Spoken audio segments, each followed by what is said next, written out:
The Research and Equity Scholarship Institute is currently working on the Edsystems project, which is funded by the National Science Foundation and focuses on science, technology, engineering, and mathematics, or STEM pathways, for students who began at community colleges and minority-serving institutions. One part of the project that we are very excited about is highlighting the stories of about 50 students who have successfully navigated community college STEM pathways. We recognize how much there is to learn from the voices of underrepresented students who have not only succeeded in STEM, but have contributed to the field through their unique strengths and cultural knowledge. So my name is Elma. I'm an environmental engineer. I already graduated. My focus of study was water quality management. I'm currently a student doing a certification for GIS technologies. And I'm working on going to grad school, which is a long process, sort of applications and stuff like that. But my goal is to go into water resources engineering program here at SDSU. So my name is Carlos Quijas Dominguez, and I'm currently an electrical engineering major. I'm currently a junior right now, and I currently go to this school. First semester, so I was pretty excited to be here. It's been a long journey. Originally, this was not my intended major. The first college I attended to was MESA College. After 2.5 years when I was at MESA College, I transferred to City because some classes are only offered there. So my name is Marcelo Sevilla. I graduated here at SDSU with a degree in applied mathematics. I took a year off education, got a job, and then I went back to graduate school.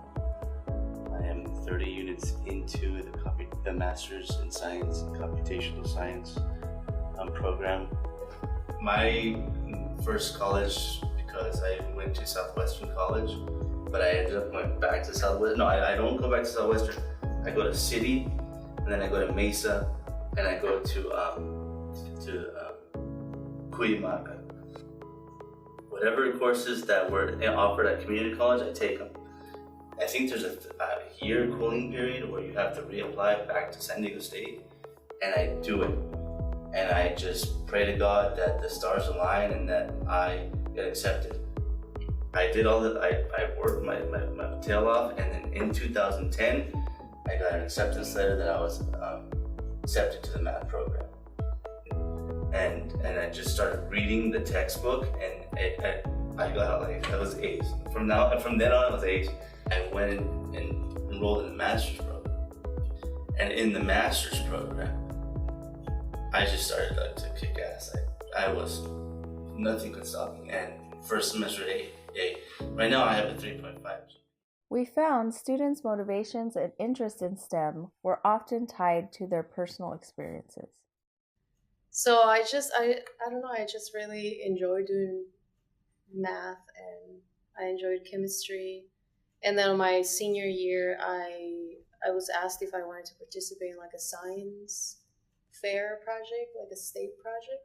And it was focused on recycling, finding a way to reuse tires. So we did different chemical processes to be able to convert tires into like roofs and stuff like that. So it was pretty cool, and that got me interested in the whole recycling. So when I first started at Southwestern College, I took an environmental science class because I was interested in that. Yeah, so I decided I wanted to do environmental engineering, and it was not until I went to UC Merced that I realized I wanted to focus on water. And I did summer abroad in Ireland. We did like a case study of something that happened many years ago. What happens if humans don't have clean water, access to clean water? So we did a whole research about it. But I think when I took the water quality management class, the first one that got me into the whole field, it was a female professor. So maybe it was a little bit of that as well. When I was in Mexico, because I'm not from here, I'm also a DACA recipient.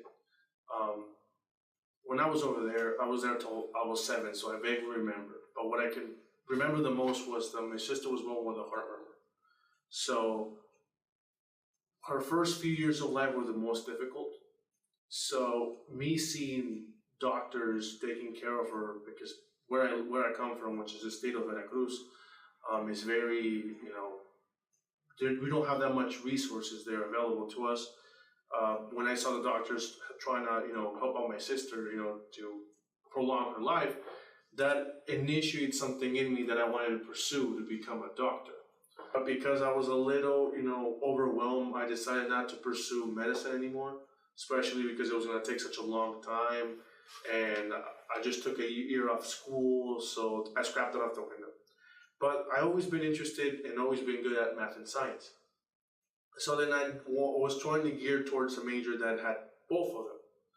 So then I met a long friend of the family who was going through the same process as I am. But he already became a graduate as a mechanical engineer. So then I'm like, well, should give it a try. So then that was my first choice, mechanical engineering.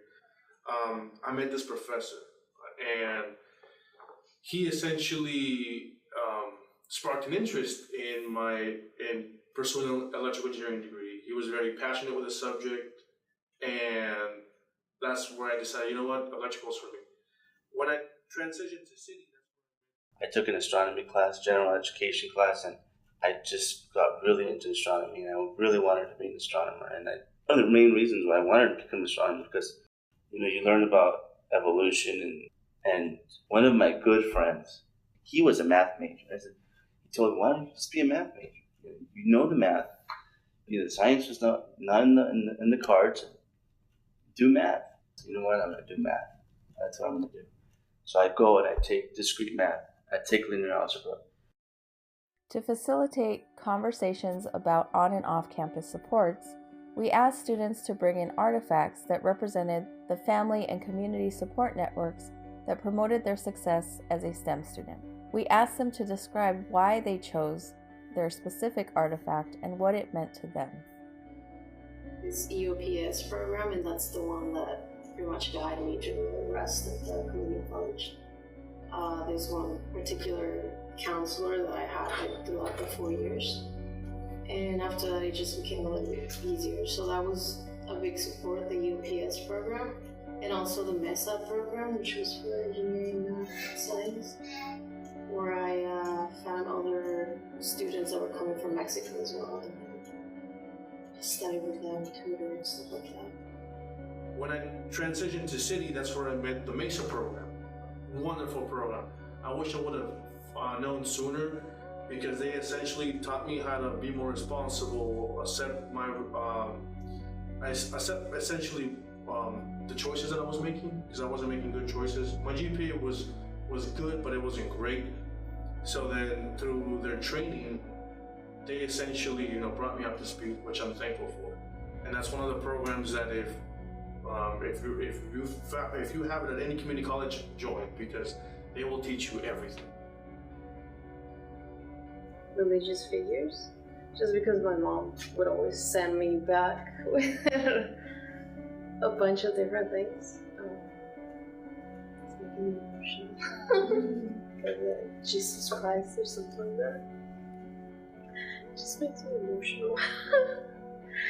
Because the whole experience was hard.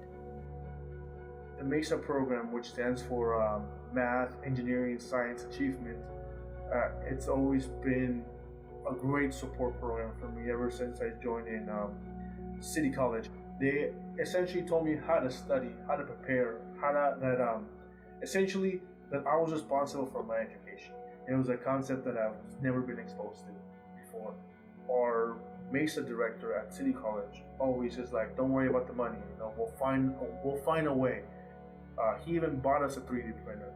Unfortunately, it arrived a little later, so we finished the project before the 3D printing arrived. We were very thankful. I mean, he's been that person who's been, the guy behind the scenes of that program. The on-campus support networks, I picked him because he's the director from the MESA program at City College, and even though I already transferred here, he still follows up with me, which is great. I feel like I haven't left. He always tells me, are you seeking your solutions? Are you advocating for yourself? Are you looking for internships? Are you taking care of your opportunities offered at state?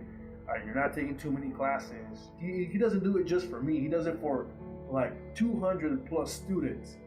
And he's just a great motivator because he's also an engineering graduate with a master's in electrical. Through their training, through their coaching, essentially I went up from a 3.0 to a 3.5, then to a 3.6, which I'm currently at right now. So when I transferred, I didn't feel nervous. I felt like I was prepared to take on what the university was gonna put me through. So with that said, those two programs, have been a life changer.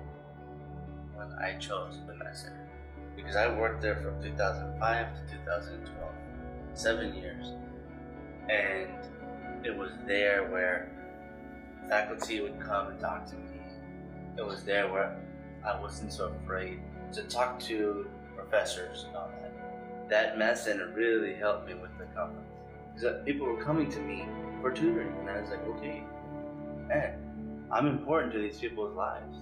Then a lot of people told me, they came back and said, without you, I would have never transferred. I would never have finished that class. So something was happening, and that's why I chose the MESA. We concluded the interviews by asking students to share with us what they hope to accomplish in the future as a STEM professional. Their goals were largely grounded in hopes of giving back to their communities and positively impacting the lives of others. I try to help as much of my fellow community as I can. I tell them don't do it. Sometimes they do it because of the promise of hope or the promise of a better life, which I understand because we all seek those things as a community. But I guess not being informed, not knowing that there's support for us to reach our goals, I think that's one of the bridges that I hope to unite as a STEM major. I've always felt like whatever I do or I will do in the future, I always want to do something that directly impacts other people. So I think that's another reason why I went into environmental engineering, because I understood that it was so important for humans just to protect whatever resources we have.